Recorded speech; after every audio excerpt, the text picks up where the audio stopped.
আরে ম্যাডাম, এটা কি করছেন আপনি? কিছু না কিছু না, আমার আসলে খুব খিদে লেগেছিল, তো আমি মনে করলাম পিজা নিয়ে আমার রোজাটা ভাঙি। রোজা ভাঙার জন্য আপনার পিজা প্রয়োজন? কিন্তু কিন্তু ম্যাডাম, আপনি তো অন্য ধর্মের, আপনি রোজা রাখছেন আপনার কিভাবে? বলার উদ্দেশ্য কি? মুসলিম না হলে কি রোজা রাখা যাবে না? যাই হোক না কেন ম্যাডাম, রোজা ভাঙার সময় হয়ে গিয়েছে। ইফতারির জন্য আমার কাছে এক্সট্রা পিজাও নেই যে আপনাকে দিব। আরে ভাই, তুমি এত দেরি করেছো কেন? আমার পিজা অর্ডার করেছিলাম রোজা ভাঙার জন্য। আরে আল্লাহ, এখানে সব বিধর্মীরা রোজা রাখছে, হচ্ছেটা কি? আরে ভাই, দাঁড়িয়ে দাঁড়িয়ে দেখছো কি? আমার পিজাটা আমাকে দাও, আমাকে ইফতারি করতে হবে। জি জি স্যার, আমি দুঃখিত। আপনি শুধুমাত্র এই অ্যাপের মধ্যে একটু ডেলিভারিটা কনফার্ম করে দিন, আমি এখনই দিয়ে দিচ্ছি। আরে আরে, ও তো তোমার পিজা নিয়ে পালিয়ে যাচ্ছে। আরে ওহ, এখনই পিজাটা নিয়ে পালিয়ে যাওয়ার সময় ছিল, এখন রোজা ভাঙার সময় হয়ে গিয়েছে। এই স্যারকে আমি কিভাবে এখন পিজাটা ডেলিভার করব? স্যার, আমি খুবই দুঃখিত, ওই মেয়েটি পিজা নিয়ে পালিয়ে গেছে। পিজাকে ছাড়ো, আগে বলো তোমার এই ব্যাগের মধ্যে কি? অফিসার, এর মধ্যে কিছুই নেই, এর মাধ্যমে আমরা পিজা ডেলিভারি করি। তুমি বেশি বকবাস করো না, সোজাসুজি বলো এর মধ্যে কি আছে। স্যার, আপনি ভুল বুঝছেন, এর ভিতরে পিজা ছাড়া কিছুই থাকে না। আপনি চাইলে এর ভিতরে চেক করে দেখতে পারেন।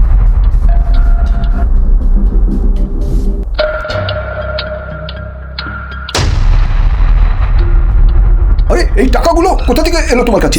স্যার, এই টাকাগুলো আমার নয়। আরে মিথ্যা বলো না, এই টাকা যদি তোমারই না হয় তাহলে এখানে কোথা থেকে এলো?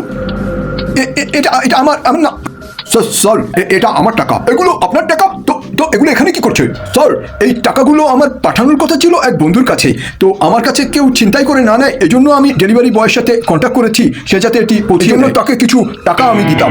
বাহ, খুব ভালো পদ্ধতি শিখেছেন টাকা এক জায়গা থেকে এক জায়গায় পাঠানোর জন্য। তবে মনে রাখবেন, টাকার বদলে যেন অন্য কিছু আবার পাঠিয়ে দেন না। আপনাকে অনেক অনেক ধন্যবাদ, আপনি আমাকে সাহায্য করেছেন। তাহলে আমি আগে টাকাগুলো আপনাকে দিয়ে দিই। আরে এই টাকাগুলো আমারও নয়, এই টাকাগুলো তোমারই টাকা। স্যার, এই টাকাগুলো আমার নয়।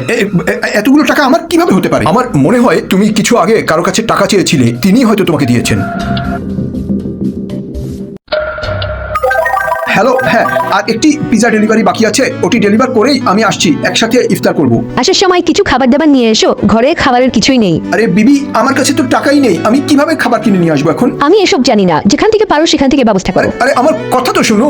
ইয়া আল্লাহ, আমি শুনেছি আপনি যখন দেন আপনার গায়েবী খাজানা থেকে দেন, আপনি আমার জন্য কিছু একটু ব্যবস্থা করুন। দেখো ভাই, উপরওয়ালার থেকে যখন কিছু চাইবে তখন মন খুলে চাইবে। কারণ শুনুনি যে উনি যখন দেয় তখন ছাপ্পার ফাড়কে দেয়। কথায় আছে, জুতার ফিতা ছিঁড়ে গেলেও আল্লাহ তাআলার কাছে চাইতে হয়, কারণ ওনার কাছে চাইতে দেরি কিন্তু ওনার দিতে দেরি হয় না। মেসেজটি পছন্দ হলে শেয়ার করে সবাইকে জানার সুযোগ করে দিন। ধন্যবাদ।